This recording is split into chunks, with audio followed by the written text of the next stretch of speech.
오늘 저희 함께 나눌 하나님의 말씀, 마가복음 13장 1절에서 13절까지의 말씀입니다.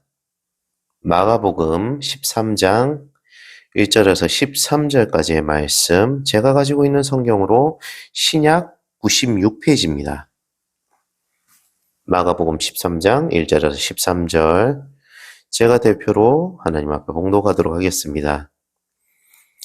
예수께서 성전에서 나가실 때에 제자 중 하나가 이르되 선생님이여 보소서 이 돌들이 어떠하며 이 건물들이 어떠하니이까.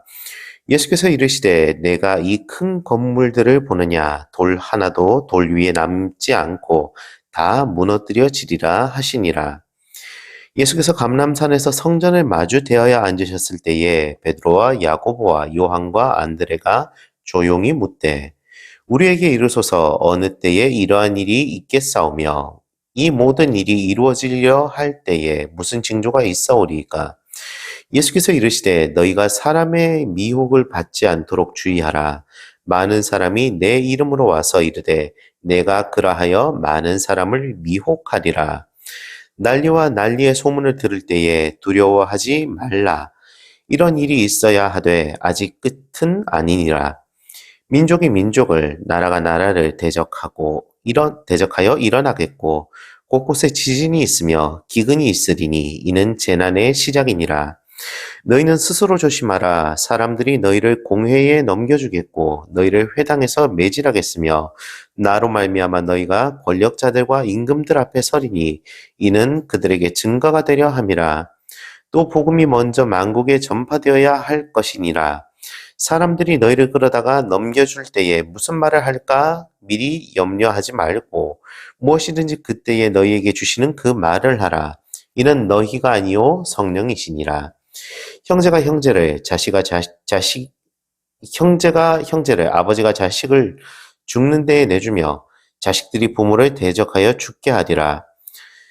또 너희가 내 이름으로 말미암아 모든 사람에게 미움을 받을 것이나 끝까지 견디는 자는 구원을 받으리라. 아멘. 오늘 이 말씀 하나님께서 저희를 위해 예비하신 지혜를 달라고 간구하는 기도 드리겠습니다. 기도 드리시겠습니다. 성령 하나님 감사합니다. 오늘 저희에게 지혜의 말씀, 생명의 말씀 주셔서 감사합니다. 성령 하나님 좌정하여 주셔서 오늘 말씀을 주관하여 주시고 오늘 이 말씀이 저희의 영과 육과 혼에 잘 스며들어 하나님 아버지께서 바라시는 삶을 살아갈 수 있게 하여 주시옵소서. 감사합니다. 예수님 이름으로 기도드립니다. 아멘. 종말이 있습니다. 종말의 가장 큰 특징을 하나 이야기를 하자면 바로 가짜가 늘어난다는 겁니다. 예수님이 성전에서 나가실 때에 한 제자가 웅장한 돌로 건축된 성전을 보면서 감탄하자 예수님은 성전이 철저히 파괴될 것을 2절에서 예언하십니다. 예레미야 9장 11절 말씀을 보면요. 성전이 하나님의 집으로서 역할에 실패하면 심판을 피하지 못한다고 기록되어 있습니다. 가짜가 되어버린다는 거죠. 이러한 말씀은 건물에만 해당되는 것이 아닙니다. 하나님의 영, 성령이 머물러야 할 곳, 바로 가장 작은 교회인 몸된 성전, 우리 자신에게도 해당이 되는 말입니다. 헤롯 왕 때에 완공되었던 이 헤롯 성전은요, 80년이 넘는 기간 동안 시간을 거듭하여 건축되어 왔지만 AD 70년, 그러니까 주 70년이죠. 예루살렘을 공격한 로마의 티투스 장군, 성경에는 이 사람이 디도로 기록되어 있는데 이 디도의 군대에게 겨우 10년도 채우지 못하고 철저하게 파괴되었습니다. 이 세상에서 절대 무너지지 않을 거라면서 내가 욕심으로 쌓은 것은요, 반드시 무너지게 되어 있습니다. 마치 헤롯 성전처럼 말이죠. 이런 내가 욕심으로 쌓은 것들은 물질적인 재산일 수도 있고요. 아니면 학벌, 아니면 직장, 또는 인간관계나 외모일 수도 있습니다.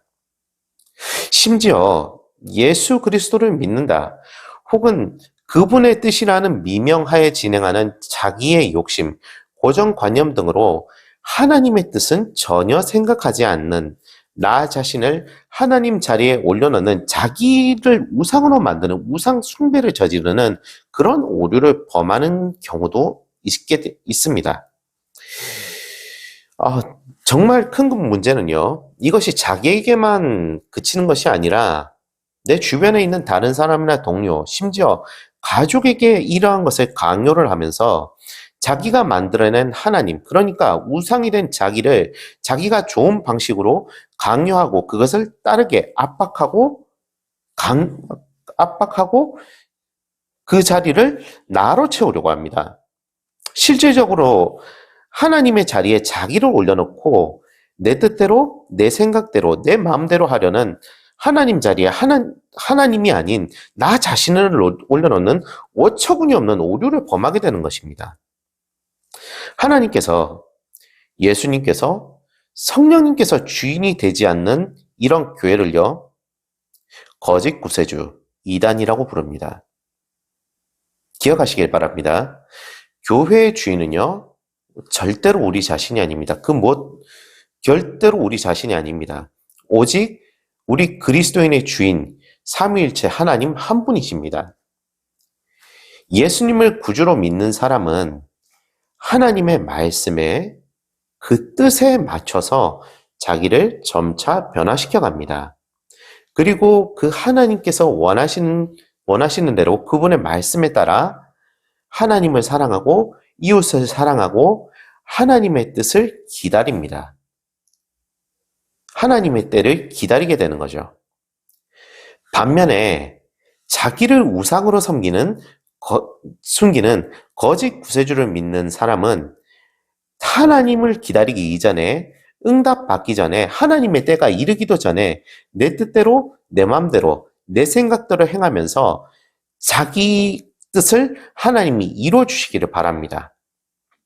그리고 가장 최악인 것은 자기 뜻에 자기가 움직이는 게 아니라 남을 자기 뜻에 맞게 움직이면서 자기의 영광과 이득을 얻어내기에 급급하게 된다는 것입니다. 그렇게 되기를 원하게 되어버린다는 거죠.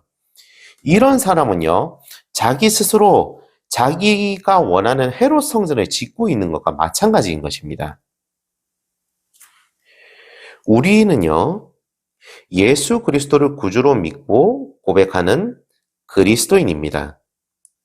우리의 중심은 하나님이시고 우리의 움직이는 원칙은 하나님의 말씀이 되고 우리가 닮고 사랑할 첫 번째 목표는 바로 예수 그리스도인이십니다. 예수 그리스도십니다.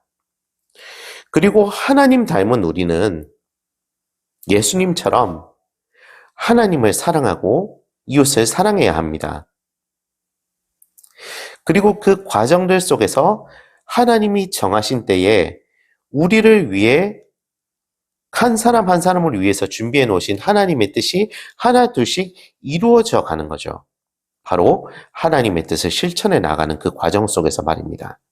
그것이 바로 하나님이 바라시는 성장하는 그리스도인 몸된 성전의 모습입니다. 오늘 말씀 본문에서 예수님과 제자들은 성전이 마주 보이는 감람산에서 이야기를 나눕니다. 제자들이 성전 파괴의 때와 징조에 관해서 묻자 예수님은 징조에 대해서만 말씀을 해주십니다. 그리고 거짓 그리스도가 나타나니까 속지 말라고, 또 혼란스럽게 하는 거짓 정보들과 국가 간의 전쟁, 그리고 기근을 예언하십니다. 이러한 징조들은요, 재난의 시작일 뿐입니다. 사탄의 무기는 거짓과 속임수라는 것을 기억하시기 바랍니다. 마지막 때는 혼란스러운 시기이기 때문에 우리 그리스도인들은 지혜이신 하나님의 말씀을 중심으로 살면서 참과 거짓을 분별하는 통찰력을 가져야 합니다. 그럼 어떻게 하면 이 통찰력을 가질 수 있을까요? 방금 말씀드렸듯이 우리가 중심이 되는 삶이 아니라 하나님 말씀에 순종하며 그분의 뜻에 따르는 삶, 그리고 나의 중심이 하나님의 말씀을 실천하고 그 말씀을 이웃에게 실천하는 이웃 사랑의 삶을 사는 것이 바로 통찰력을 하나둘씩 길러가는 삶인 줄 믿습니다. 우리가 이러한 말씀을 하나둘씩 실천할 때요, 말씀은 우리의 생활뿐만이 아니라 우리의 영혼 속에 새겨지게 됩니다. 그 새겨진 말씀은 우리를 점차 다른 모습으로 바꾸어 나가게 되는데, 최종적으로 우리가 담는 모습은 바로 예수 그리스도가 됩니다. 우리가 말씀에 순종하는 것은 단순히 하나님의 말씀을 잘 듣는다는 것으로서 끝나지 않습니다. 그것은 마치 아이가 부모님을 닮아가는 것처럼 말씀을 통해서 하나님을 알아가고 하나님과 가까워져가며 그분과 관계를 가짐으로써 하나님을 점차 닮아 나아가게 되는 것이죠. 이것이 바로 그리스도인이 가지게 되는 분별력의 모습인 것입니다.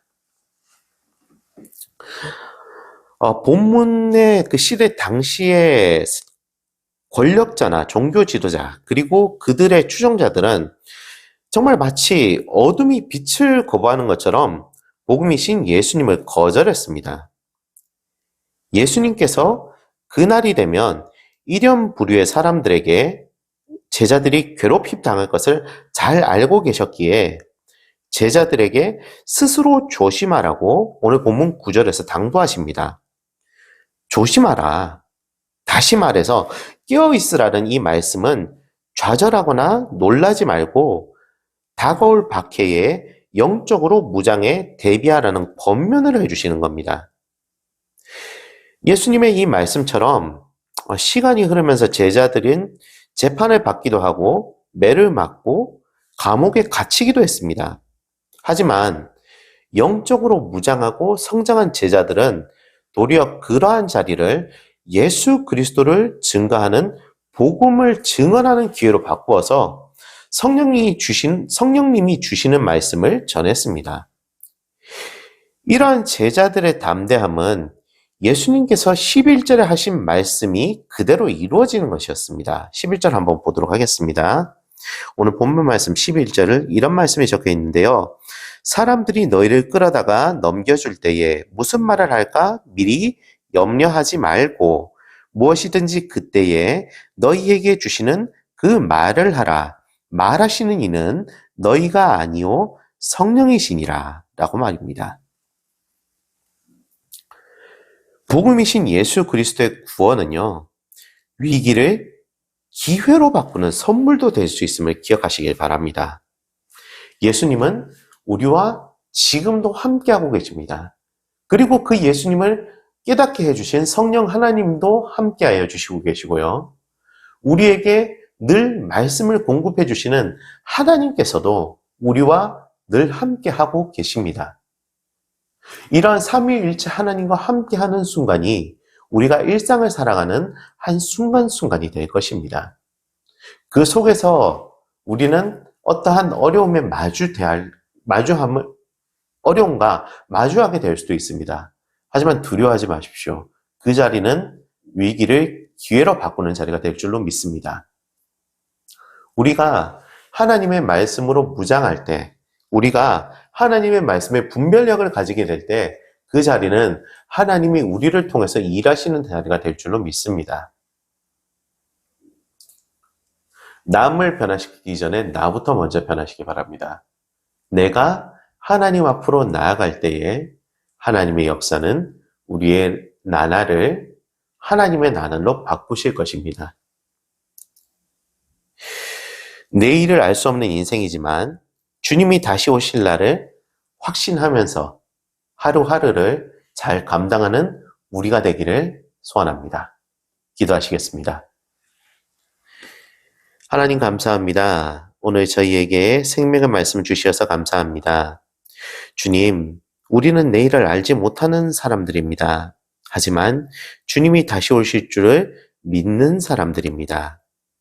우리의 연약함을 파고들면서 우리를 유혹하는 어떤 것들을 흔들리지 않게 하시고 나 자신이 세우려고 하는 그런 테로스 성전에 휘둘리는 것이 아니라 말씀을 중심으로 살면서 주님의 계획과 손길을 믿고 신뢰를 가지는 은혜의 나날을 보내게 하여 주시옵소서. 완전한 구원을 이루실 주님의 나날이 더욱 사랑스러워질 줄로 믿습니다. 우리의 생각과 마음을 주님과 닮게 하여 주시고 말씀으로 우리를 변화시켜 주시옵소서. 감사합니다. 다음 한 주 하나님의 품 안에 살게 하여 주시옵소서. 예수님 이름으로 기도드립니다. 아멘.